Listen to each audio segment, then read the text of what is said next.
Good morning, and welcome to the first half 2026 results.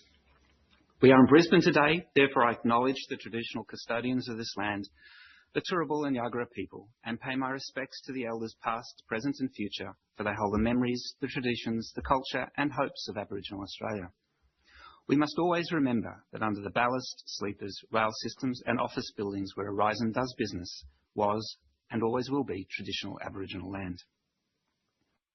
I'm joined on the call by Gareth Long, Acting CFO and Group Executive Strategy, and the rest of the management team.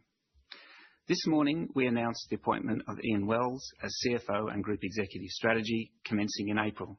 Ian is an experienced global finance leader across the resources and infrastructure sectors, most recently at FMG, including 5 years as Group CFO. His expertise will be instrumental as we continue to optimise our portfolio, allocate capital with discipline and invest in long-term growth. I look forward to welcoming Ian to Aurizon in April. Gareth Long, who has been Acting CFO and Group Executive Strategy, will transition to the role of Group Executive Enterprise Services, leading functions including asset management, procurement, technology, people and safety. Turning to safety, our focus at Aurizon is protecting our employees, customers and the communities in which we operate. It was pleasing to see a step down in the actual and potential serious injury and fatality frequency rate when compared to the second half last year. However, the total recordable injury frequency rate deteriorated slightly, driven by lower severity injuries. Efforts have been stepped up in response to this movement, with safety intervention activities enacted where required. Level crossings continue to be a safety issue for the rail industry. Just last week, the Australian Transport Safety Bureau published their investigation into a collision between a passenger train and a truck near Alice Springs. Despite advanced road warnings, a stop sign and the sounding of the train's horn, the truck continued at the level crossing, resulting in a collision with the truck driver sustaining serious injuries.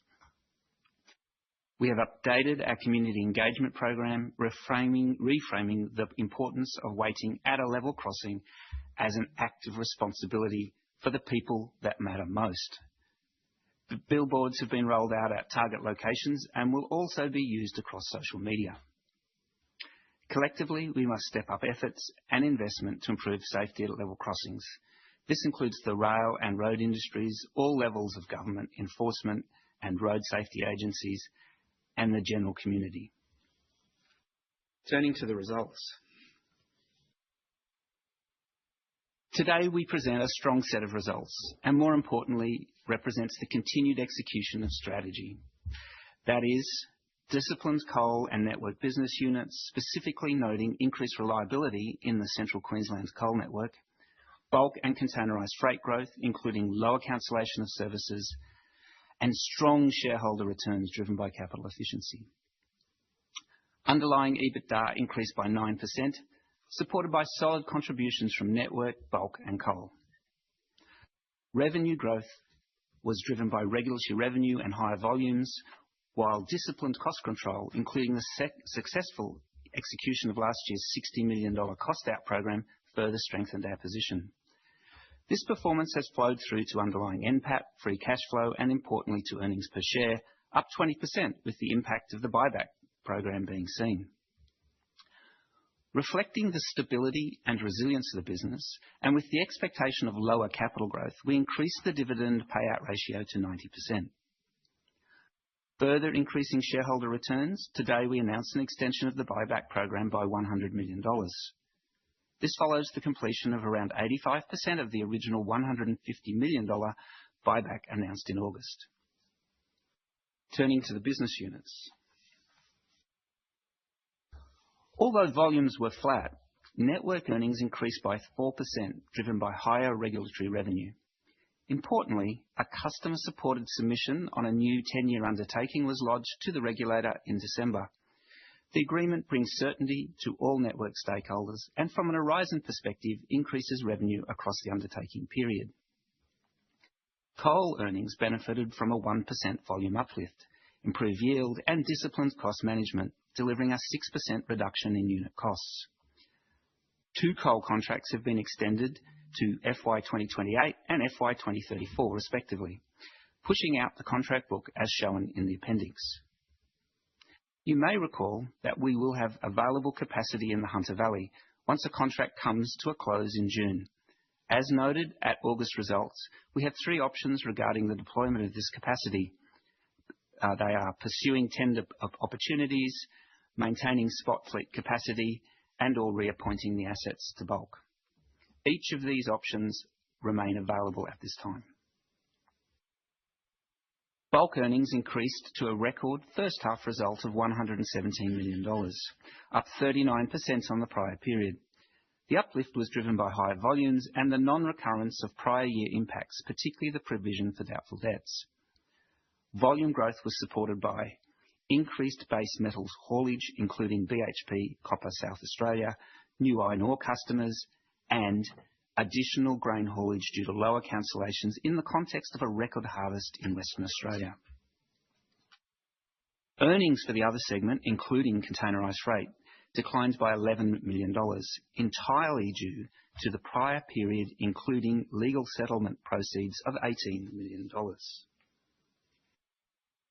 National interstate TEU volumes increased by almost 30%, with capacity utilisation of 69% across the half. While near the 70% break-even utilisation as published at establishment of containerised freight, EBITDA break-even has not yet been achieved due to additional costs due to increased freight frequencies and third-party network outages, most notably the Cross River Rail disruptions in southeast Queensland and the mix of freight carried. To mitigate rail disruptions in southeast Queensland, we entered a 3-year agreement with SCT Logistics in November to haul Aurizon freight into and out of Brisbane from their southern side terminal. This resolves local access challenges, improves customer frequency options, and frees Aurizon capacity for redeployment. In Western Australia, the Kewdale terminal is expected to become operational in the first half of FY 2027, improving efficiency and performance for our east-west services. We continue working with NYK on supporting the import and distribution of motor vehicles through land bridging. These discussions are now at CEO level, and I was in Tokyo in January to progress. I look forward to updating the market in due course. Late last year, we submitted a draft 10-year undertaking to the Queensland Competition Authority to apply from July 2027 to 2037, known as UT5+. The proposal was developed through months of constructive negotiation, with the submissions supported by customers. Importantly, it was lodged some 18 months prior to the current undertaking expiring, which is an amazing feat. Those with a longer corporate memory will recall how different this outcome is compared to the submission of the original UT5 undertaking. In addition to providing all users and Aurizon network with long-term certainty, the agreement brings customer benefits such as a new throughput-linked incentive payment, 5-year rolling access agreements, a network-led continuous improvement group, retention of collaborative maintenance processes, and customer oversight of major procurement contracts. For Aurizon, UT5+ delivers an average annual revenue uplift of $45 million, flowing entirely to EBIT. The uplift is driven by updated WACC parameters, the introduction of a throughput payment, and changes to depreciation that bring forward cash flows. The initial WACC will be set between January and April 2027 based on prevailing market parameters. The undertaking is subject to QCA's usual process, and we expect to see progress through this calendar year. Beyond securing long-term earnings certainty for network, it has been a year of delivery, driving value for shareholders. Following the June announcement and October commencement, we now provide integrated logistics, rail, road and port for BHP's South Australia copper operations. This represents 1.3 million tonnes per annum and total revenue of $1.5 billion in revenue over 10 years. This is the largest known road-to-rail conversion in Australia and was made possible by our strategic investments in One Rail, Flinders Logistics and the Gillman Terminal. South Australia is a growing copper province and presents a great opportunity for Aurizon. Moving to the cost side, we delivered the previously announced $60 million in annualised cost savings, exceeding the original $50 million target. These savings can be seen in today's results with flat operating costs despite a 4% increase in revenue and against a high inflation environment. Having the right assets in the right regions is key for Aurizon's continued success. We've had a long presence in the Yilgarn region of Western Australia, hauling iron ore for export at Esperance. Although impacted by the decision by Mineral Resources to cease operations at the end of 2024, the very same fleet of locomotives and provisioning sheds are back in use in the haulage of iron ore for 2 new customers in that region. The historical iron ore volume hauled by MRL has now been fully replaced by our other customers. Finally, to capital management, we have completed $425 million of on-market buyback in the past 18 months at an average price of $3.36, including $125 million so far this financial year. The cancellation of 126 million shares has increased earnings per share by 7.4%. Today, we further increased shareholder returns with a step up in the dividend payout ratio and a $100 million extension of the buyback. These achievements reflect my priorities: delivering growth, maintaining a competitive cost base, and executing disciplined capital management. Finally, I want to address the network ownership structure review. The review has now concluded with a decision to retain Aurizon's existing integrated model in Central Queensland. The group's portfolio composition is reviewed regularly, including an assessment of the integrated above and below rail model in Central Queensland. The outcome of the review was last published externally in 2019 and found that the benefits of integration of above and below rail outweighed the benefits of separation at that time.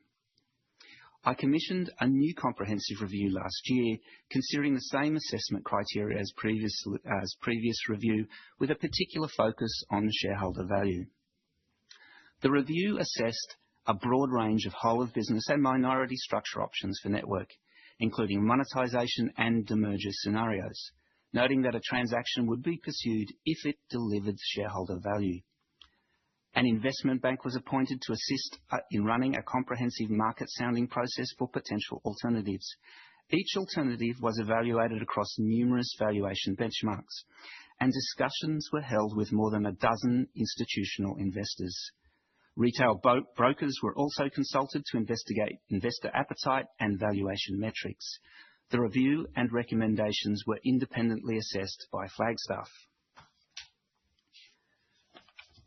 The review confirmed Aurizon's view that the Central Queensland Coal Network is a highly attractive and unique set of assets, connecting the globally significant premium coking coal basin to export markets. Supported by regulatory settings, Network's value under Aurizon's integrated model is derived from several factors: stable earnings and cash flows via supportive regulatory frameworks, including revenue and inflation protection; accelerated depreciation, primarily returning invested capital across a rolling 20-year period; supporting our strong investment-grade credit rating; and has underpinned $6 billion of shareholder returns over the past decade. We also see value in the operational alignment of the integrated model. The operational overperformance of Network, which is monitored using a suite of interrelated measures, benefits throughput for all above-rail operators. This is calculated to benefit Aurizon by up to $75 million per annum. A standalone entity may not achieve this level of alignment with above-rail operators. In addition to lost synergies, there is also the creation of dyssynergies, depending on the structure of the change in ownership. In a demerger, this is calculated at $30 to $40 million per annum, primarily consisting of the duplication of corporate functions. Beyond any transaction costs, such as tax considerations, the loss of $100 million per annum is significant and therefore was incorporated when assessing value to shareholders. This is particularly the case for ownership structures where the value outcome is not certain. We received numerous expressions of interest from well-credentialed investors, which validated the quality of Network. However, The proposed valuations did not meet the threshold required to create meaningful shareholder value compared to the tangible benefits being captured by Aurizon under the integrated model, while introducing significant additional uncertainties, complexities, and risk. Therefore, we have determined that retaining 100% of Network remains the option that best delivers long-term value for Aurizon shareholders at the present time. The review is now concluded. Turning back to the results and to Gareth. Thank you, Andrew. Today we present a strong set of results with coal, bulk and network business units, each contributing to the uplift in earnings. Step up in shareholder returns has been delivered with an increase in the dividend payout ratio to 90% and a 100 million buyback extension. Turning to the table. Revenue increased by 4%, driven by network regulatory revenue and stronger volumes from both coal and bulk. Coal also benefited from stronger yield, which I'll return to shortly. Despite an uplift in revenue and a higher inflationary environment, total operating costs were flat against the prior corresponding half. This was largely driven by the 60 million cost out programme undertaken last year. Net finance costs were broadly in line with the second half last year, but 10% higher when compared to the first half, due to the hybrid issuance undertaken in May 2025. Underlying free cash flow of 335 million was 41% higher than the prior corresponding period. A higher cash tax rate was recorded for the half at 32%, largely driven by timing differences, including take-or pay. We expect these timing differences to unwind in the second half, which will see our cash tax rate fall to below 30% at year-end. A dividend of 12.5 cents per share has been declared, 90% franked, representing a higher payout ratio of 90% of underlying net profit after tax. This is in addition to the 100 million extension of the current buyback, taking the total FY26 buyback to up to 250 million. This follows the completion of the 300 million buyback last year, demonstrating our strong cash flow generation and disciplined capital management. Statutory EBITDA is 3 million lower than the underlying result due to the impact of the following. There was a 4 million over-recovery in network track access revenue. As previously announced, this is the first year of recognising the regulatory allowable revenue in underlying earnings, regardless of volumes. Although deducted from underlying earnings, a positive timing adjustment of 4 million is captured in the statutory earnings. This was offset by two significant items. 1 million of transformation costs, which represents the remaining redundancy cost from the cost out programme undertaken last year, and 6 million for technology upgrade costs. Aurizon has commenced an upgrade of its enterprise resource planning system. This is a migration from a legacy system, and we expect total implementation costs to be in the range of 90 to 100 million to be spent over the FY26 to FY28 financial years. This will be treated as a significant item. FY26 costs are expected to be approximately 25 million, including 6 million in the first half. The variance from these timing differences and significant items at the statutory NPAT line is a negative 2 million. Moving now to Network. Network EBITDA increased 21 million or 4% to 516 million. This was driven by higher access revenue. Volumes were flat compared to the prior corresponding period at 109.8 million tonnes. In the bridge on the right, you can see access revenue was 26 million higher, driven by an uplift in allowable revenue due to high return on and of capital and due to an increase in the maintenance allowance. Note these figures are net of energy costs, which are passed through to network customers. Operating costs increased by 2 million due to higher maintenance costs. As I noted earlier, an over-recovery of 4 million in track access revenue was collected in the first half of FY26, with an equivalent timing adjustment reduction recognised in the underlying result. This year is the first of two transition years with the updated approach to underlying revenue recognition for network. That is, we recognise the full maximum allowable revenue, or MAR, including the prior year's revenue cap. Next year, FY27, will be the last transition year and includes 50 million of rev cap from an under-recovery from FY25. From FY28, the MAR will be booked, less any revenue cap, given it will already have been recognised in the respective year.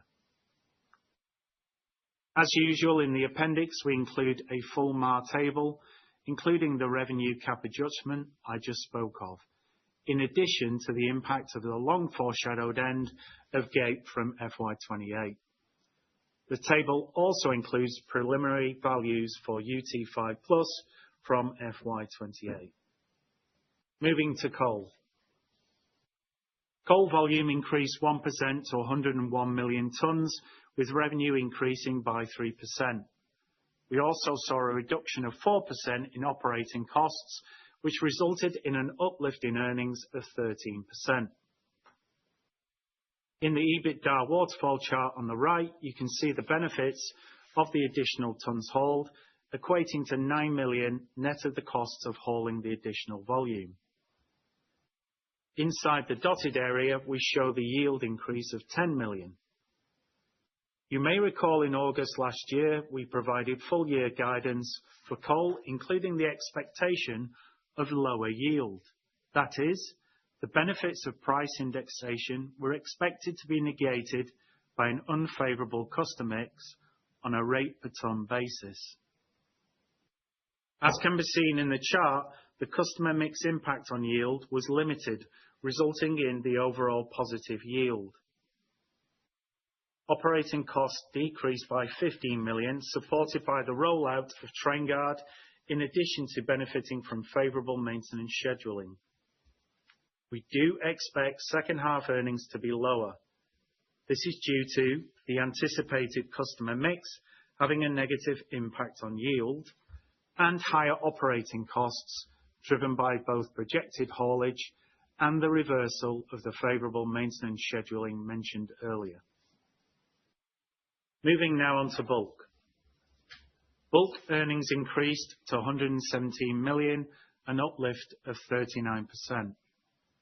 The result was driven by an increase in volume and the non-recurrence of prior year impacts, primarily the provision for doubtful debts booked during the period. Bulk revenue was up 6% at 595 million, driven by base metals, grain, and new iron ore customers, non-recurrence of the July 24 derailment in WA, partly offset by lower iron ore volumes in South Australia and the Northern Territory. Operating costs were flat at 478 million. However, when excluding fuel and access costs, which are largely a pass-through, operating costs were up 21 million. This mainly reflects additional costs associated with volume growth. Excluding doubtful debt provisions, operating costs increased by 3%. Looking ahead, bulk earnings in the second half are expected to be broadly in line with the first half.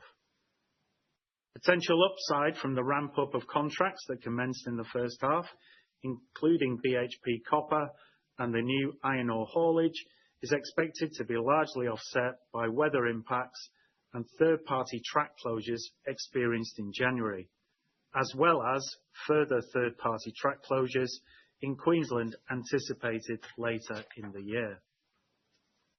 Higher operating costs driven by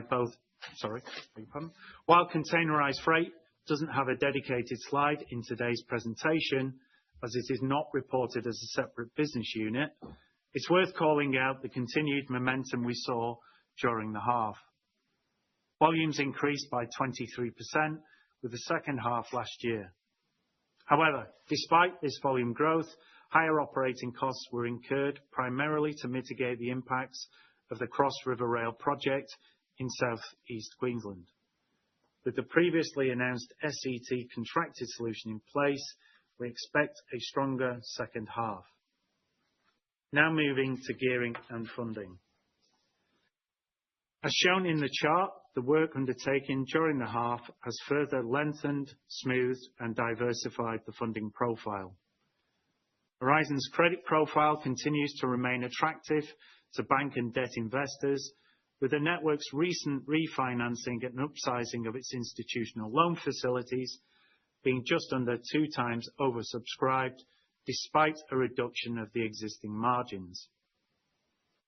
As a result of this refinancing, Aurizon's bank group has expanded by 3 lenders to 26 banks across its facilities. Also within the chart, you will note an upcoming maturity in FY26 being our €778 million Network Euro medium-term note, which will be repaid using available committed undrawn banking facilities. Note, we have a total of €1.35 billion of undrawn facilities in Network. Further detail on our funding activities can be found in the debt slide in the appendix of this presentation, as well as in the Appendix 4D. Looking at some of the other metrics on the page, I know the group gearing was 55.5% compared to 56.2% in FY25. The funding strategy remains unchanged. That is to ensure we access multiple pools of capital and lengthen the debt maturity profile to align with Aurizon's long duration assets. Importantly, we maintain a commitment to strong investment grade ratings with Aurizon Operations and Aurizon Networks credit ratings, both at BBB+, Baa1. This commitment is supported by group net debt EBITDA, which now stands at 3.1 times. Moving to capital allocation. Strong free cash flow generation and lower capital expenditure have underpinned higher shareholder returns through dividends and buybacks during the half. As shown in the chart on the left, total half-year CapEx was €327 million, down 5% on the prior period. Non-growth CapEx was €247 million, representing a 17% reduction and reflects lower bulk transformation spend as terminals such as Gilman came online and the timing of asset renewal expenditure within Network compared to the prior period. As a reminder, around 70% of total non-growth capital is invested in the Network business, which directly feeds into the regulated asset base. As reflected in the chart, total growth CapEx for the half was €80 million, €36 million higher than previous half, largely due to the capital requirements for bulk for the new BHP contract and containerized freight for the Kewdale Freight Terminal in Perth. As Andrew will discuss shortly, growth CapEx guidance is unchanged, while non-growth, including transformation CapEx guidance, has been reduced to €580 to €600 million, which is broadly in line with last year and largely reflects timing differences. Long-term expectations for non-growth CapEx remain around €550 to €600 million per year, although this is constantly reviewed in conjunction with our long-term volume outlook. Turning to the right-hand side of the slide, the proportion of forecast capital allocated to shareholders in FY26 is expected to be broadly in line with last year and consistent with levels seen between FY16 and FY21. Dividends have benefited from the increase in the payout ratio to 90% of underlying NPAT. In line with our capital management framework, we are able to maintain our strong investment-grade credit ratings and deliver capital back to shareholders, while at the same time focusing on earnings growth. In closing, it is encouraging to see revenue growth across our coal, bulk, and network business units, with all three contributing to the uplift in first half earnings. Looking ahead, Aurizon's strong cash flow generation, underpinned by regulatory revenue, contracted revenue, and CapEx profile, positions the company to enhance shareholder returns while continuing to invest prudently in the long-term sustainability of the business.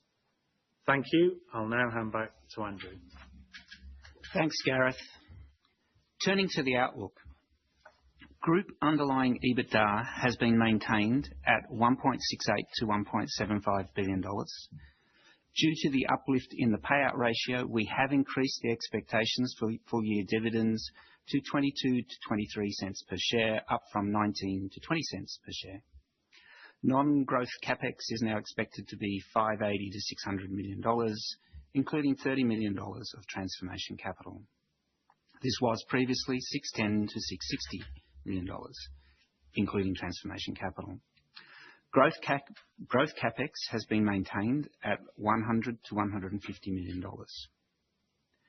Network earnings are expected to be higher than FY 2025, with an increase in the regulatory revenue, partly offset by increased direct costs. Coal earnings are expected to be higher than FY 2025, driven by volumes and flat unit costs, partly offset by lower yield due to customer corridor mix. Although a positive yield impact in the first half, the full-year yield is expected to be lower when compared with FY 2025. Bulk earnings are expected to be higher than FY 2025, driven by the non-recurrence of provisions and increased grain volumes. Other EBITDA is expected to be higher than FY 2025, with improved containerized freight contribution offsetting the non-recurrence of the settlement of legal matters in FY 2025. No significant disruptions to supply chains and customers, such as major derailments or extreme prolonged wet weather. Finally, this slide summarized progress against the strategic aims that we set at our most recent Investor Day. The strength of our network and coal businesses can be seen in today's results, and the submission of UT5 Plus provides commercial and operational certainty through to mid-2037. Today's bulk reset is a record first half. Having the right assets in the right regions sets the business unit up for growth, including the commencement of the BHP copper contract in South Australia, the largest known road-to-rail conversion in Australia. Containerized freight volume continues to grow, and with network stability after the SCT agreement, filling capacity to drive earnings is the priority. Land bridging is progressing, and I look forward to updating the market in due course. Today, I presented a strong set of results that demonstrates the continued execution of our strategy.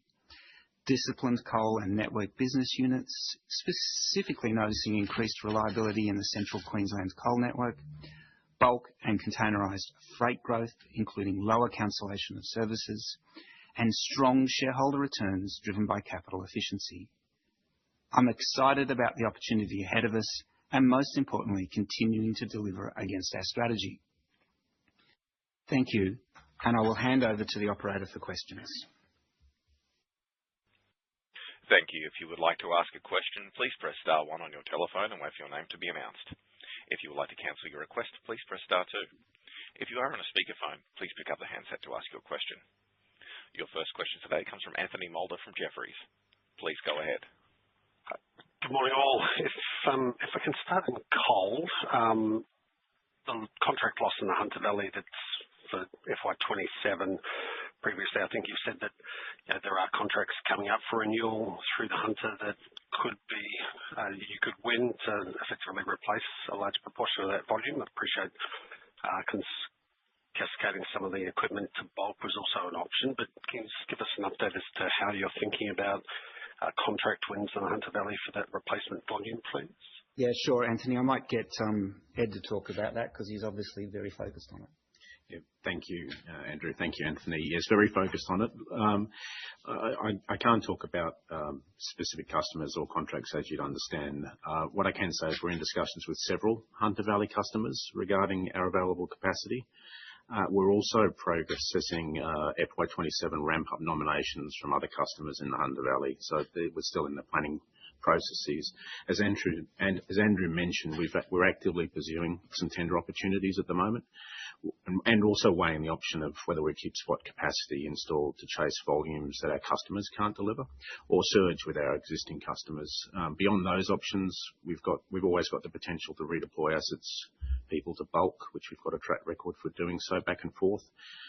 So all I can say at this point in time is that these three options remain open to us, and as we work to finalise the fleet allocation for 27. So it's still a work in progress effectively, but I guess likelihood is that you keep that installed capacity on the expectation that you will either convert that to spot tons or win volumes over the next couple of years. Sounds like nothing's imminent from a contract perspective. Anthony, I think you've monitored us long enough to appreciate that when you actually announce a contract win or a contract loss, it wasn't the result of a bunch of work that was done the day before you made the announcement. There's usually a good period of time leading up to such changes and such announcements. So we're in that process. There's opportunities which have to be carefully outlined as for obvious reasons, as Ed has done, and I think your comment of work in progress, it's still a work in progress, and we remain quietly confident of where we can get to. Can't really talk about it much more. Very good.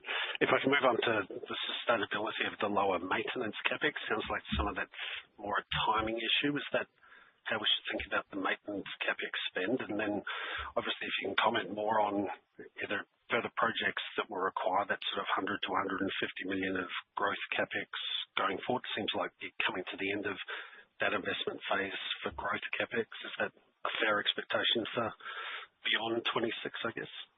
So I'll deal with the CapEx component, but I might just get Ed to talk a little bit about the maintenance changes. Was that in relation to the coal? Sorry, I assumed it was coal you're asking about, Anthony. Did I miss you talking in general? Yeah, group. Group. Oh, I'll get Gareth to talk about group. Thanks, Group. Hey, Anthony. Yeah, so in terms of that reduction in sustaining CapEx, so the bottom end reduction around 30 million, it's predominantly driven by changes to scope, how we're thinking about better execution of some of that work, and some of it is timing related. Remembering around 70% of that sustaining capital sits within the network business. So there are plenty of projects and pieces of work still to be done, and indeed in Ed's business, around some of our traction engines. So, you know, as we said in the script, long-term sustaining CapEx still in that 550 to 600 million. Anthony, just to go. Oh, sorry. Keep going. No, you go. I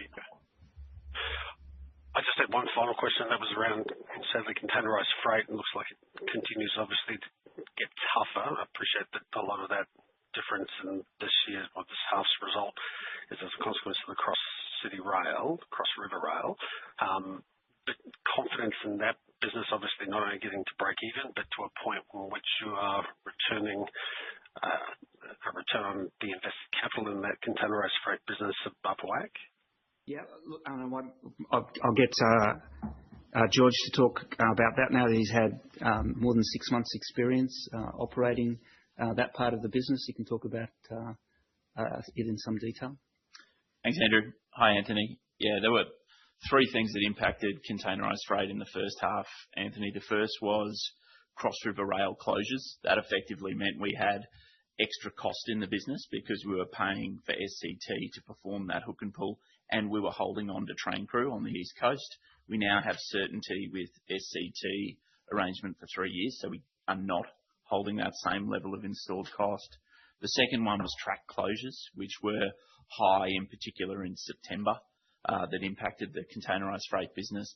And then, as Andrew said, a lower yield, particularly with us doing more East Coast services with SCT, and we also saw TGE's volumes increase. That's probably the encouraging part about the first 6 months, is the first 6 months of FY26, we did see volumes improve by 29%. Actually, TGE's volumes were up 16%, and then non-TGE volumes up fourfold from the prior corresponding period. So that's the positive. In terms of FY27 and the catalysts that get us to break even, the first one is having that certainty around how we mitigate cross-river rail closures. Cross-river rail meant that we couldn't get our services into Brisbane 25% of the year. So you can imagine that was a significant impost when you're selling a service that's based on reliability to your customers. The second one is Kewdale coming online. You know, everyone sees the capital that we're spending on that, but that will be a step change for ourselves and our customers in terms of efficiency. We go from operating out of Forestfield, where we have 300-metre tracks, to a terminal that'll have 1,800-metre tracks. Improved freight availability for customers, better efficiency in terms of shunting for us. Those will be two step changes in FY27, and then we'll look to build from there. Very good. Thank you. Thank you. Your next question comes from Matt Ryan from Barrenjoey. Please go ahead. Oh, thank you. I just had a question about the increased dividend payout ratio. I'm assuming the board doesn't want to move that ratio around too much unless it has to. So just trying to get some colour on, I guess, the sustainability of that number into the second half and beyond. And I think a little bit earlier you mentioned that one of the drivers was lower capital costs moving forward. So maybe if you just talk a little bit more about that and whether that just relates to growth projects that may or may not happen. Yeah, Matt. So look, I mean, I can reflect the board's interest and desire not to change payout ratios on a regular basis. I can absolutely speak for myself that the pain associated, and rightly so, with lowering a payout ratio is very notable. There's a little bit occasionally joy with increasing a payout ratio, but the pain is it's asymmetric, I suppose. So it's something indelibly printed on my mind. So when we do look forward, and indeed I can speak personally here as well, is that when you are looking forward, you're looking forward to ratios that have a low risk of actually having to be changed down over time. So you're looking at all the things that could impact the business, and then actually you're being cautious as well when you're picking that because of the asymmetric experience when you actually take it down. And I understand that because that's money flowing to investors. So hopefully that gives you some sense of the approach that we do take to the adjustment to the payout ratio. And indeed, to the second part of your question around the lower capex, you've followed in the business for enough years now.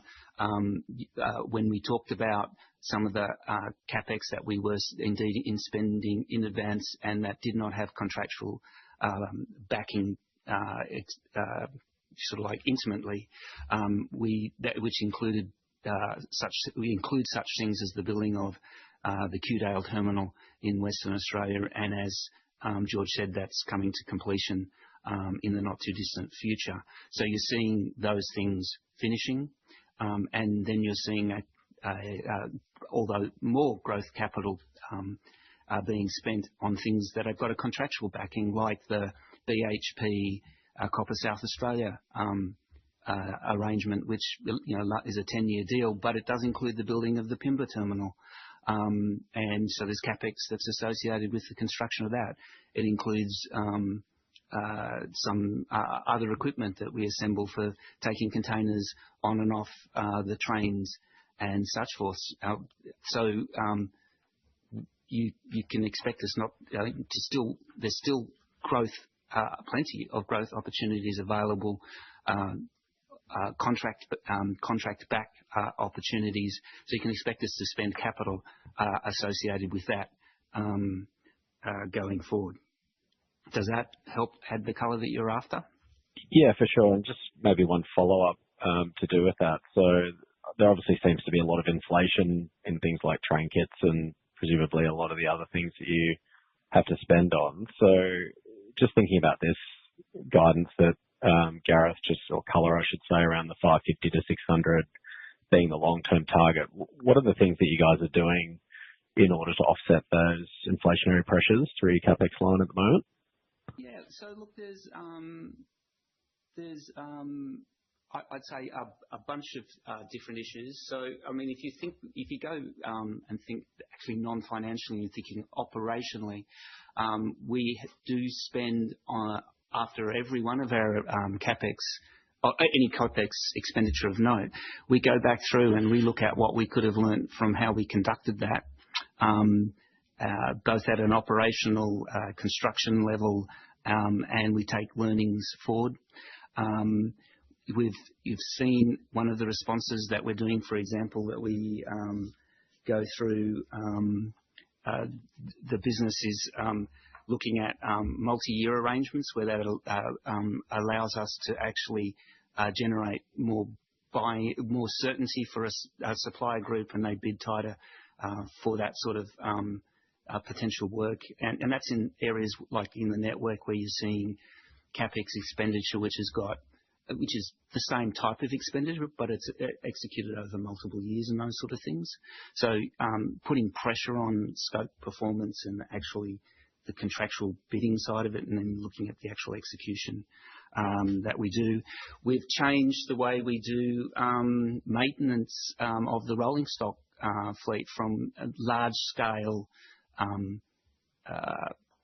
taking out locomotives and they go out for a year and we do a massive overhaul, and we do that less frequently than a decade. But when you have a large fleet, you're doing quite a few in every year. And we've progressed over recent times, and still in the progression, actually, there's still one way to finalise this, where you're going to component level change out. So we're actually reducing the impact of those larger scale programs. And indeed, the component level change out, we can fit more of that into the operational duty cycle at the depots. So we're actually seeing benefits and improvements at that level. But to your point, there are pressures, and there are pressures in things that are actually difficult to control, like the increase in IT equipment brought about by the rapid build out in AI hardware, I suppose, and so that leads to escalation in prices, which are actually quite large. So you see those sort of things on the negative side of the ledger, but we are doing a lot on the positive side of the ledger as well. Thank you. Appreciate it. Thank you. Your next question comes from Jacob Kakanis from Jarden Australia. Please go ahead. Hi, Andrew. Hi, Gareth. I just wanted to focus on the other segment just quickly, please. I know that you've said that you anticipate it would get better in the second half, but maybe, George, could you just break down for me year on year relative to the first half of 25, how much of what looks to be about a $11 million delta at the EBITDA line is from those disruptions versus the yield? I appreciate that you've stepped out that there's three sources of that change, but could you just give me a sense of how much was one-off versus the pricing contribution, please? George, I'll do your best. Sure. Satisfied question. Jacob, I mean, the first thing I'd say about the other segment is you've got to remember that there was $18 million as a benefit that we booked in underlying earnings in the prior corresponding period to do with the legal settlement. So the first thing you've got to do is back that out of the prior corresponding period. Then you get to an understanding, hopefully, that you can see the CF business was broadly flat versus the PCP. in terms of EBITDA contribution. It was, though, still a negative contribution. In terms of the one-offs, both the costs on the East Coast and the track disruptions, they were probably two-thirds of the impact we saw from what we expected. The other was the yield. So certainly the bigger contributor was the track disruptions and the extra costs that we were carrying in the first half. Okay, that's helpful. Thank you. Thanks for breaking that down. And then just one for Ed, if I could please. There's a big recontracting period by the looks of slide 26 in FY28. Could you just let us know if there's any one particular customer that's sitting in there? And I guess more generally, some commentary, please, on competition in CQCN and just what you're seeing there from other competitors in the space and maybe how you're seeing their capacity settings, please. Yeah, thanks, Jake. Thanks, and Jake. indeed, just we don't like talking too much about our competitors. Yeah. So if you I certainly way to the first part of that question. Yeah, certainly. Yeah, as Andrew's alluded to, recontracting activities are commercially sensitive and always confidential. So I can't comment on individual customers or contracts. What I can say is very alert to managing the contract pipeline, and we are currently engaged in multiple tenders. It's been a very busy few months, and I can also say we've not lost any contracts this financial year. So I'm confident about our ability to manage the pipeline, and and we're still processing really the nominations going forwards. In relation to the question more generally about competition, I mean, the coal market remains resilient. We compete aggressively, as I've said before, to retain business, protect earnings. It's difficult to predict what rates will do. I've not seen a material change in competition or structural capacity, so we're continuing to play to our strengths, which is focus on performance and listening to our customers around their preferred risk positions. Sorry if I tripped on something there, guys, but I didn't ask for a specific comment on a customer. I was just asking on that slide 26 for FY28, is there a particular exposure that's in there that would be an outsized part of that contracting volume expiring? I'm just keen if there's one particular customer sitting there at size, please. There are multiple customers within there, Jake, so I really don't want to go into any more information on the public call. Thank you. Thanks, guys. Thank you. Your next question comes from Andre Fromyhr from UBS. Please go ahead. Thank you. Good morning. Just staying in the coal business, I wanted to talk a bit about the momentum into second half. I note in the guidance commentary you pointed to sort of the positive yield effects reversing and then unit costs ending the year flat. So my interpretation of that is we're going to get quite a different margin experience first half versus second half. So how should we think about which of those is more representative of normal conditions, or should we be sort of looking through the full year to think about what's normal as we look beyond FY26? Ed, do you want to take that? Yeah, certainly. I'll probably start by saying we're really pleased. I'm really pleased with the strong delivery for customers and shareholders in the first half, especially the Hunter Valley, Blackwater and Westmoreland systems, where we experienced demand stronger than planned. The way you should be thinking about it, the earnings were strong. We had this is volume business. We had higher volumes, higher yield than anticipated, and lower unit costs, so higher NTKs and lower costs. And you'll remember at the August, at the full year results, I guided to or committed to keeping costs flat in nominal terms for FY26 compared to FY25. And so the first half cost favourability was a positive surprise, and it came on the back of three things: the train guard benefits flowing through, the coal's contribution and share of the aforementioned enterprise cost out program, and also some maintenance sequencing, which was driven by really the timing and for example, lower wheel exchanges in the first half, which we expect to flow into the second half. When you think about the second half, I'd just reiterate we had the yield benefit that we saw in the first half. We had expected the yield to be negative in the first half. It was accretive. You never know until the half runs exactly what customers are going to rail what volumes under what contracts. So that was favourable.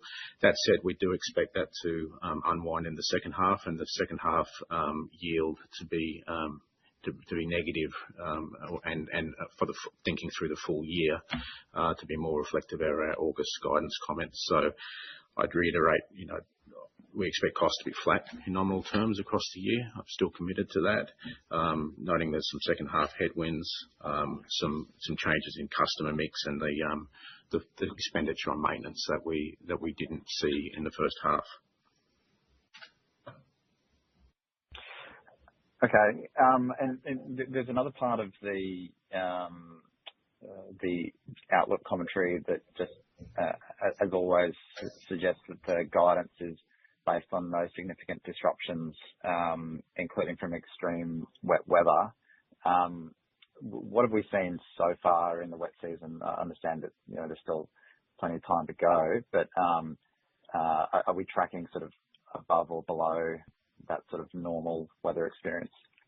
So you had a cyclone, Koji, hit Queensland. It was a big cyclone in the scale of cyclones. They're all different in the amount of water that falls and where the water falls and those sort of things. But it was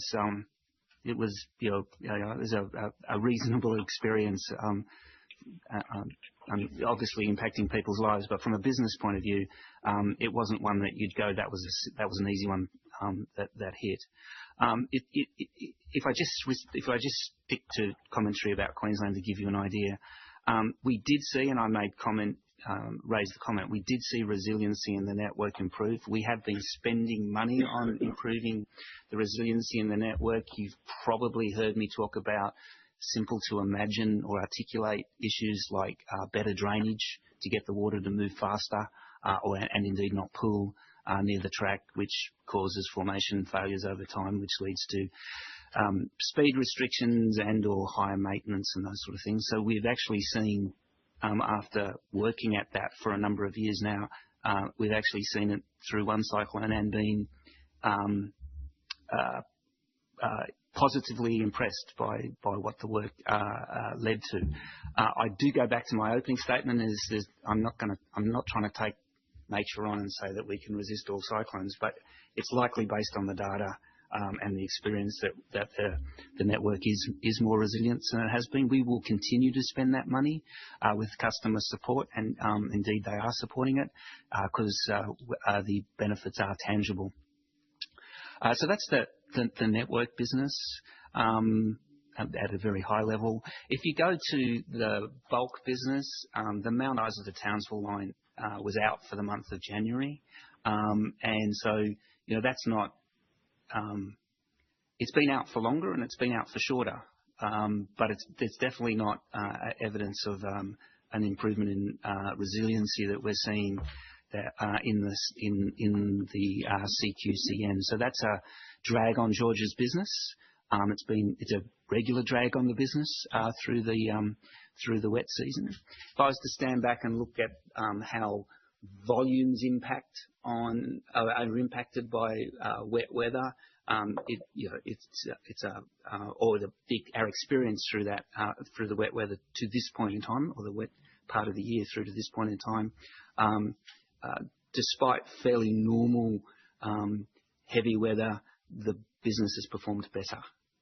But once you get into the individual componentry, it gets more complicated. Andre, hopefully that helps a bit. Sure, thanks. I've just got one more question relating to the enterprise resource planning system investment. This is like 90 to 100 million, pretty decent sized investment over 3 years. I'm just curious, are we expecting any productivity gains or, I don't know, revenue opportunities off the back of this investment? And is there a reason that it's not like a capital project? I'll get Gareth to talk about the reason for it not being a capital project, but I volunteered myself to run the project as chair of the activity, because I do take it seriously, and I don't need to tell you or anyone listening that these projects have some chance of going awry if you look at the number that work compared to the number that don't work, or at least meet budget, time and cost and deliverables. So it's one that's got a lot of focus. The reason I go through all that palaver at the beginning of introducing the answer is that we've actually chosen an approach to the ERP, which a replacement or upgrade, which is more akin to minimising risk. That's the emphasis. So we're not changing it all. We're only changing a few of the, I'm going to say, component modules to it. For example, payroll, procurement, and the base financial underpinning of the system. There's many more things we could have changed in the pursuit of what you said, increased productivity and the like. But I would rather break this into two components, which is to get the first part done, which keeps the business operating with the lowest risk, to failing time, failing on costs. There is obviously, because you're moving to a cloud-based system which has built-in AI functionality, there will be an upgrade. Well, there's an entire industry hoping there'll be an upgrade because of AI functionality. There will be an upgrade in productivity and the like. We aren't counting on it, and indeed I'm only working at getting it through as the lowest risk that I can.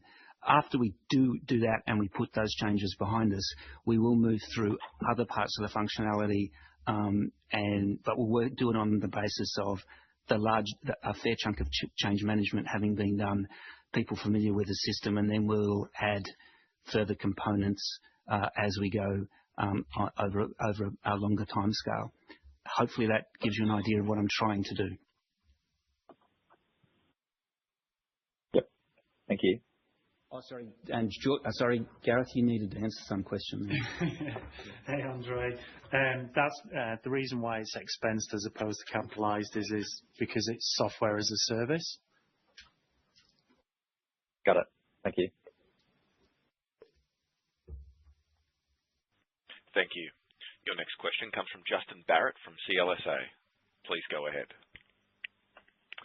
Hi, guys. Thanks for the opportunity. I just wanted to ask about that sort of first half, second half split in terms of yield. I was just wondering if you could go into that a little bit more detail, please. But equally, in addition to that, I guess this is the second year in a row now where there's been, I guess, a bit of a disconnect between yields in the first half and the second half, with the first half being quite strong and the second half being a little bit weaker. I just wanted to see, is there anything structural there that we should be aware of that's driving that change, and so, I guess therefore sort of expect that kind of differential to continue into FY27 and beyond? Yeah. So look, I might do it rather than getting into all the detail with Ed, which probably won't help anyway. The thing with yield is it reflects the fact that we have contracts with customers that have different fixed component charges versus variable tonnage movement charges, and depending on who rails. The difference occurs between the planning and actual for us, depending on which customer says they're going to rail, what volume in what period, and whether they do or not. In a sense, when you're seeing a repetition of some sort of biased outcome, it's the customer saying what they're going to rail and then maybe not delivering exactly as they would. There's also customers really do, in the last couple of months of the year, you can see a general race in the financial, towards the end of the financial year, to get as much tons as they can when they take stock of where they got to after the wet season starts to wind down. That's part of the drivers for the variability. It is very hard for us to take the customers' nominations and ignore them. Not very hard. We can't ignore their nominations, so we take them as for what they say they're going to do, and we budget accordingly. Yeah, fantastic. And then look, I know you got this question a little bit back in August, but we've seen the benefits of the cost out program that you sort of ran, I guess, throughout FY25 in this half. I just wanted to, I guess, double check in again and just sort of say, look, again, Is there, I guess, more opportunity for cost out going forward?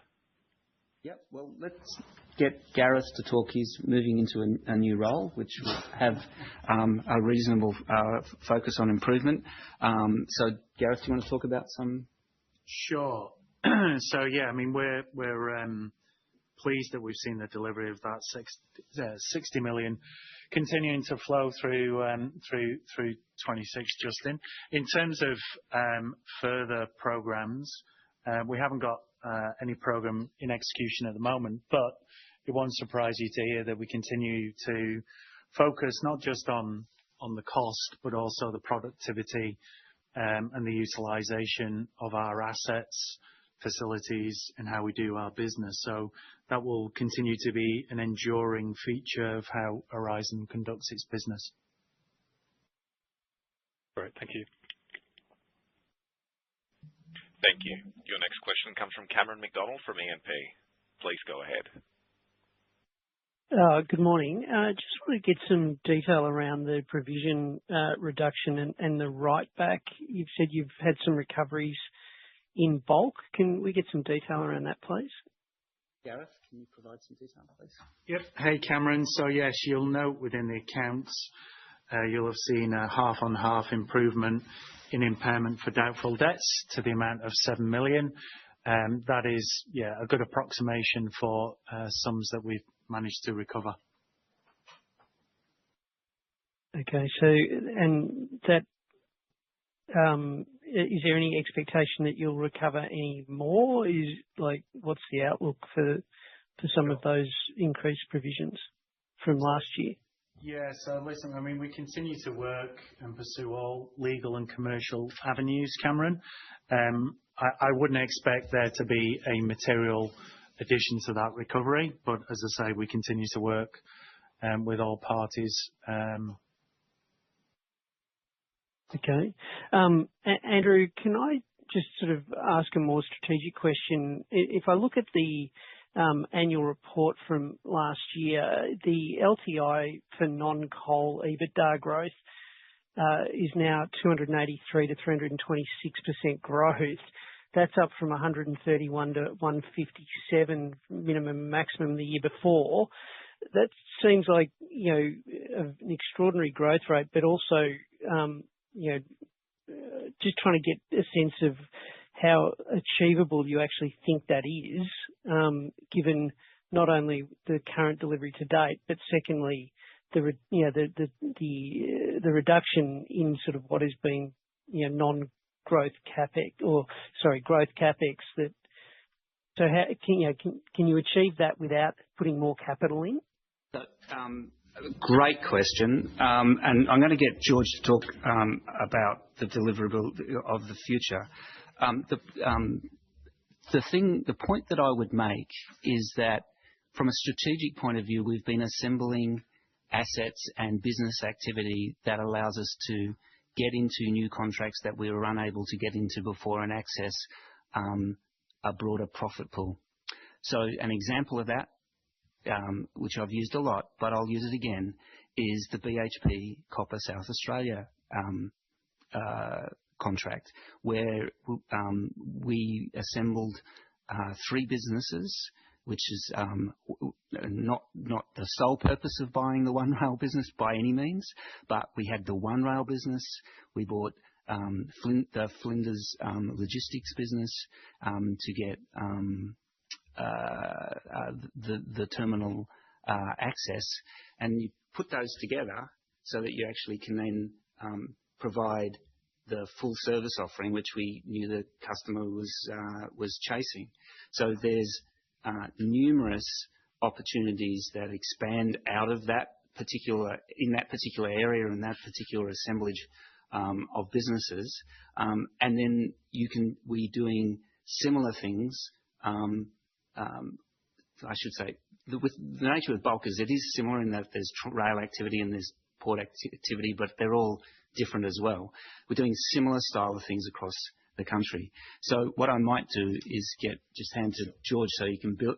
And the only other point I'd make is we recently only achieved putting in that, for that particular case, we only just managed to put those assets together to enable that activity to take place, which is, to your point, some of the reason around the delay in delivery. George. Sure. Thanks, Andrew. Hi, Cameron. I'll start with containerised freight because it's a similar theme. You have to spend capital in advance of then getting the benefits from it. When we said we were going to stand up containerised freight, we said it would be about 425 million of capital. Now, what we've spent to date, including the most recent half, is about 300 to 320 million of capital. A lot of the balance is that Kewdale terminal that we touched on before. That will unlock efficiency. But that's containerised freight. We don't have a lot more capital to spend. Now it is about getting the trains full, targeting the right service frequency, and getting the right yield and cost base around that business.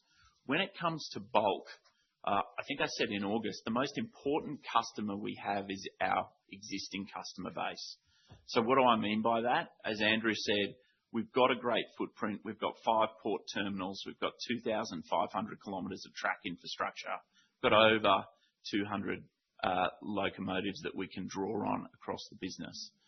And so when I look at growing the bulk business, there are 4 levers that I look at. The first is the customers that railed in the first half that haven't yet had a full year of railings.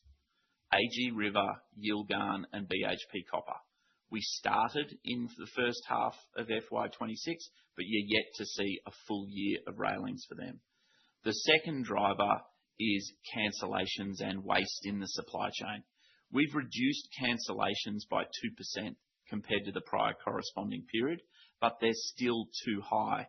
And when you've got a business that doesn't have high take or pay, when you don't run a train, you're still maintaining it, you still got the crew, but you're not getting the revenue. So that is a big value lever for us. The third value lever is our existing customers and them growing. BHP Copper want to grow their copper output. That'll see commensurate growth in their inputs as well, which we move for them. CBH over in WA have a 30 million tonnes by 2030 strategy. So those 2 customers, just those 2, want to grow significantly. And then you have to look at growth, Cameron, which will come from new projects coming online. So then you are talking about the Arafura's in the Central Corridor. You're talking about the Amaroos, the Verdants. Those will come with capital. But my point is the first 3 levers that I mentioned are fairly capital light because we've already got the assets in place. The 4th lever, where we see new projects, is where there would be more capital. But that, as Andrew said, will be contract backed. And then just finally, any sort of commentary around what's happening up around Phosphate Hill and Glencore around Mount Isa? Well, I won't specifically comment on those particular customers. We don't do that, and that wouldn't be appropriate. We do watch it. We are involved, and we do watch it carefully. Yeah, thank you. Thank you. Your next question comes from Tom Payton from RBC Capital Markets. Please go ahead.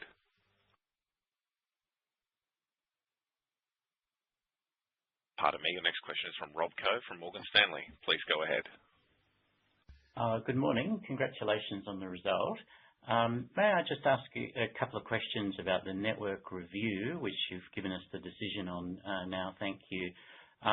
Just wondering if you could share if there was anything material you learned in terms of potential tax consequences or financing synergies? I learned enough that I'm not going to answer those questions on a public call, Rob. Okay.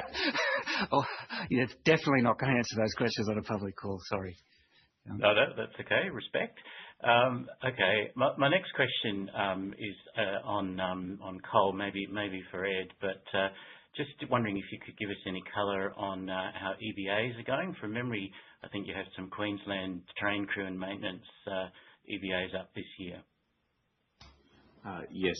Thank you for the question, Rob. You're correct.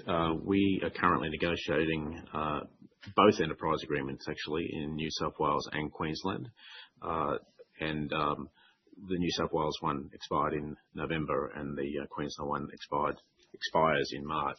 It's going well overall. We've been at the bargaining table in New South Wales for over 6 months and for a couple of months in relation to the Queensland agreement.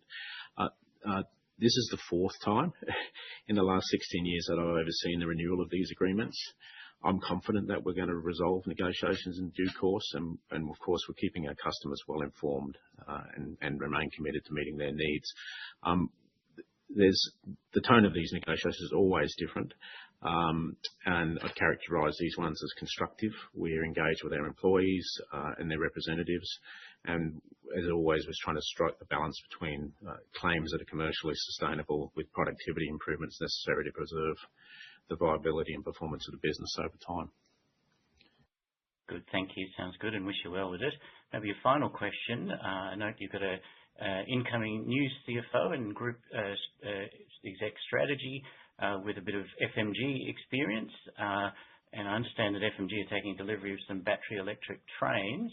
Just wondering if you could give us any update on your own future fleet, and I think you're going to be trialling some battery electric trains later this year, if that's right. Oh, I was wondering where you were going with that. We're not getting into mining. Rob, I thought you were going to suggest we get in mining, and I was going to have to leap on the denial of that. No. So battery, we have 2 battery electric activities going on in the very near term. A battery electric loco, which to remind people is the project where we're taking a diesel electric loco out of the field. In the normal course of business, we've been taking them out to do maintenance activity to them. We're taking this one out. Instead of replacing it with a diesel engine, we're replacing it essentially with a battery electric engine. It is battery electric drive. It is far more complicated than what I just said, and engineers would be horrified with the simplicity of it. But that work has been progressing for some time. We will see that battery electric loco operating in Western Australia. Actually, I think we've said publicly now in the next financial year, I think is the time frame for that. The second bit of battery electric work we're doing, and sorry, the reason we're trialling that as an approach is it's damn expensive to buy brand new electric locomotives when your diesel ones are perfectly good. So that's very hard economics to leap over. If it's possible. So we're looking at how we can actually manage the transition of a diesel fleet over a very long time, and that's a lead project in that activity. The second one we're doing is the battery electric tender, and that is the way to imagine it would be the first wagon behind the lead locomotives is actually instead of being a wagon that carries a product like ore or grain or something, it's a wagon that's actually full of batteries. And it can act as either an extender to a battery electric loco, or it indeed converts a diesel locomotive into a hybrid system. So, and that is being done built in Queensland, and that will be about a year before it's in operation. And operating for one of our customers is pretty excited to give it a trial. So those two activities, variations on the current, trying to, I'm not say repurpose, but move the current fleet in an economic way from high fossil fuel load to a lower fossil fuel load in the future. And both of those are underway. And we'll start to see outcomes sort of like in the next 12 to 24 months. They'll be operating in real mining environments, or real haulage for mines, environments. They'll be doing real tasks, and it'll be pretty interesting to see how they perform. And delighted to have the customer support we've got to actually execute against it. Great. Many thanks. Thank you. Your next question comes from Tom Payton from RBC Capital Markets. Please go ahead. Hi, team. Andrew, and note to Ian, congratulations on the appointment. Number of questions already today, so I'll keep it short. Firstly, on the timeline and pacing of the 100 mil buyback, if you can offer some color around that. And secondly, increased grain volumes for bulks. Just wondering if you can speak to the sort of regional splits around that at all. Thanks. George, do you want to do the grain first, and then I'll do the buyback after? Sure. Yeah. Thanks, Andrew. Thanks for the question, Tom. If you look at our grain exposure, we're Western Australia, South Australia, which is good because they tend to be fairly stable grain markets if you look historically. Western Australia, we haul for CBH. They've just closed a harvest at 24 million tonnes, which congratulations to them and their growers. That's a record. Most of that grain we will haul in the second half of FY26. And the reason for that is that the harvest really occurs from, call it October through to January. So a lot of that grain is still in front of us. We're busy moving it in WA. About 50 to 55% of the total harvest tends to go on rail in WA, the balance on road. In terms of our other exposure, that's South Australia, where South Australia has just closed a harvest of about 8 million tonnes. So closer to an average harvest compared to a weaker one the year before. The majority of grain tends to go on road in South Australia. We do the balance for Bunge, used to be Viterra, and similar to WA, the majority of that grain that we will move for Bunge will go via the second half of FY26 rather than the first half. And then to buyback and timing and a little bit more colour on that, I just point to our history. Pretty proud of the fact when we say we're going to do a buyback, we actually do the buyback. And I want to keep that tradition running for obvious reasons. I did announce this $100 million as an extension to the current buyback, and we have yet to finish the current buyback. I believe it's about $25 million remaining on the current buyback. So given that that's a buyback that's to be completed by the end of the financial year, we'll be pushing pretty hard on that buyback to get it done in that period of time. It's not all obviously about the execution within the time. You've also got to pay attention to how you're executing it and make sure you stick within the rules and not trying to be as predictable as you could be in your approach. So hopefully that gives you some colour as to what we're trying to execute with that extension. Right. Thanks, guys. Thank you. Your next question comes from Ian Miles from Macquarie. Please go ahead. Hi, guys. I'll try and be brief. If we go back to the dividend, can you maybe just give a bit colour? You made the comment that your long-term CapEx spends for maintenance is not really changing. Your guidance for FY25-26 hasn't changed at the EBITDA level, but you have actually lifted the dividend. I'm just trying to understand what's changing there to then lift that payout ratio, because as you say, you don't want to take it back down again. Yeah, the confidence, again, remember, Ian, what I said when I was talking about, I answered the question earlier on changing the payout ratio. One of the things you want to look at when you're looking at lifting it is if that's an easy experience. Lowering it is the opposite by times 10. So very cautious to make sure that we can do what we can do for the longer term. Obviously, it's never.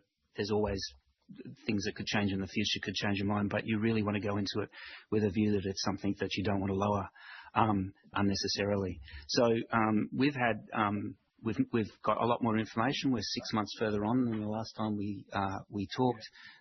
We've seen some improvements in the business. We've introduced a new operational contract with BHP. We've managed to make some changes, improvements to the containerised freight business. We're seeing an underlying improvement in other customers and indeed the main customer for containerised freight. So when you add, and there's many other things. So when you add all that together, it actually says that we can progress with a higher payout ratio with increased sort of reliability, so to speak. Okay. And on the bulk side, your statement at FY25 had a view that iron ore was a detractor from potentially the growth. you sort of removed that part in your commentary. And I was just intrigued, have you replaced, is that suggesting that you've actually replaced the earnings side of it or just the volumes? Do you want to talk about that, George? I'll talk about it as best I can, Ian, without touching on individual customers and earnings contributions. You can talk in totality. Yeah, no, I will try. If you look at what happened when Cliff shut down, that mine got restarted by MinRes. MinRes shut down, which was going to be a drag, certainly on the first half of 26. We've now fully replaced that volume. If you look at Yilgarn Iron and you look at Gold Valley's volumes at full run rate, that replaces the MinRes volume. We didn't have certainty on the Yilgarn volume when we made that statement, so that's one thing that's changed for the positive. And also in the Central Corridor, we've had lower iron ore volumes from One Steel, but we have had AG River start up near Tennant Creek and start railing at the back end of the first half of 26. So yes, some declines, but also we've seen replacement, and it just reinforces what Andrew said, that if you have the right assets in terms of locomotives and hopper wagons for iron ore, as well as that track infrastructure in the Central Corridor, you can provide an avenue for iron ore mines to come back online quickly. Okay. And when you, on the coal side, you've obviously got the Hunter Valley volumes potentially moving. When did you start thinking about changing maintenance schedules around that equipment if you can't recontract, or the timing of recontracting is different to the day you lose the other contract? Ed, do you want to take that one? Yeah, sure. Hi, Ian. Well, the way I was thinking about it is, first of all, we are sold out for FY26, so we're not changing the maintenance schedules ahead of the finalising this year. We're doing the planning processes now in around our customer nominations for FY27, tender outcomes, cost-based assumptions. It's normal this time of the year, and so we know on a consist basis what periodicity we need to maintain them at, what capital we have to provide for, and so we're pretty adept at turning that off and on as we need to. Okay, well, that's great. Thanks, guys. Thank you. Your next question comes from Scott Ryle from Rimor Equity Research. Please go ahead. Hi there. Thank you very much. One question following up on Rob's question and your answer on the use of batteries in trains, Andrew. Most of your mining customers are struggling with this transition themselves, and a lot of them have talked about lower carbon liquid fuels. What are you doing in that sense? What's the latest in terms of what you're willing to look at? I know there's not much supply, but in terms of looking at the options. Yeah, well, look, we're involved in pretty much all the discussions that occur around the drop-in fuels. The same issue exists when you're doing the work for the battery technology. Is none of it's cheap, and the drop-in fuels are expensive. And to your point, can you get them? And if there is volume, it's probably going to, at least as far as I can tell at the moment, more than likely be biased to the aviation industry in the early part of the take up. So we are doing work. We understand the engineering. The new equipment we have can easily run the drop-in fuels and without any changes. So we're in a position where we could make use of the idea or the opportunity if it comes along. It's a very big price difference when you're just comparing it to straight diesel, and you've got to have a customer base that's motivated or willing to pay for it. Yep, understood. All right, my second question is just on the updated network undertaking. Congratulations. Your big legacy, I think, in terms of Aurizon is a move towards these long-term contracts with your customers. In terms of the comments, so I'm just trying to contextualise in terms of the comments that were made around CapEx going forward and the discussion pack that you put out just prior to Christmas when you announced it, which showed a flat RAB going forward, or flat to ever so slightly down in nominal terms. Do you think there is a world in which over the course of the next 10 years that you would see any sharper declines in the RAB than what is forecast there? So look, I'd be reasonably confident that you'll see flat, slightly down, and very unlikely that you'll see sharper declines. Part of the thing that people don't think about is you're managing moving. You're always trying to manage for the operational efficiency of the train sets on the network, and so you're dealing with managing against congestion. You're managing against the mining. The locus of intensity of mining in particular areas, moving to different corridors and in different parts of different corridors, because you're talking over the long term. So it's more than likely that you'll see flat than anything else as a result of those changes that occur over time to the network as you're continually trying to keep it optimized, because people don't want slower train trips even into the future as much as they don't want them now. Okay. All right. Thank you. That's all I have. Thank you. Your next question comes from Nathan Lead from Morgans. Please go ahead. G'day, gents. Thanks for your presentation today. Just one question on coal and just a couple on capital management, if you don't mind. So just on coal, just the guidance there that Ed was talking about, the cost being flat, just confirm that's on a dollars per NTK basis, or is it absolute dollars? No, it's on a dollars per NTK basis. Yep. Okay. Just wanted to confirm that. Thanks. Second, just a couple in terms of capital management. So Andrew, very much heard your comments there about wanting to sustain that higher payout ratio. What's your thinking in terms of the sustainability of the franking rate going forwards? It was always going to be you, Nathan, that was going to ask me that question. So thank you for not disappointing me. You're welcome.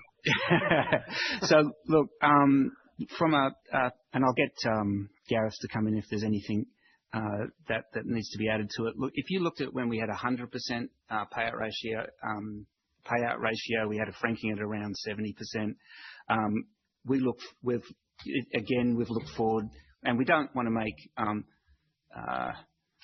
strong representations about the actual franking itself, but setting a 90% payout ratio, you're thinking about not lowering it in the future. Franking credit again depends on a number of moving pieces, particularly in a business like Aurizon's, which has got large infrastructure, and you've got those accelerated fixed assets versus your tax cash rate. So it's not something that you'd see moving readily, and it's something that we're happy about. But I'm not going to sit here and actually make too many bold statements about the future. I'll leave the bold statement to Gareth in his last minutes as the CFO. Yeah, thank you, Andrew. Hey, Nathan. So, as Andrew said, we don't generally give franking credit guidance. However, what I would say is second half I would expect to maintain that 90% franking. And as you know, the nature of our business being heavy infrastructure, generally speaking, our cash tax rate will be less than 30%. So you can infer that from that what that would mean for a franking position. So yeah, hopefully that answers your question, Nathan. You went brave at all. Excellent. And just another one on capital management. I hear what you're saying, Andrew, about saying you're going to do a buyback and actually completing it. But the share price is up a lot if we look back, sort of, I suppose, to middle of last year. Where in your mind does a buyback become uneconomic?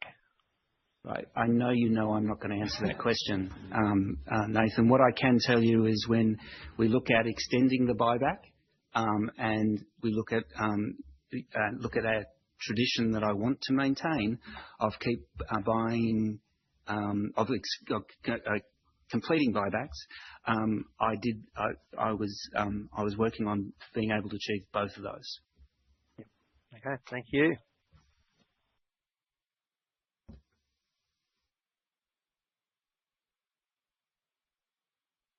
There are no further questions at this time. That does conclude our conference for today. Thank you for participating. You may now disconnect.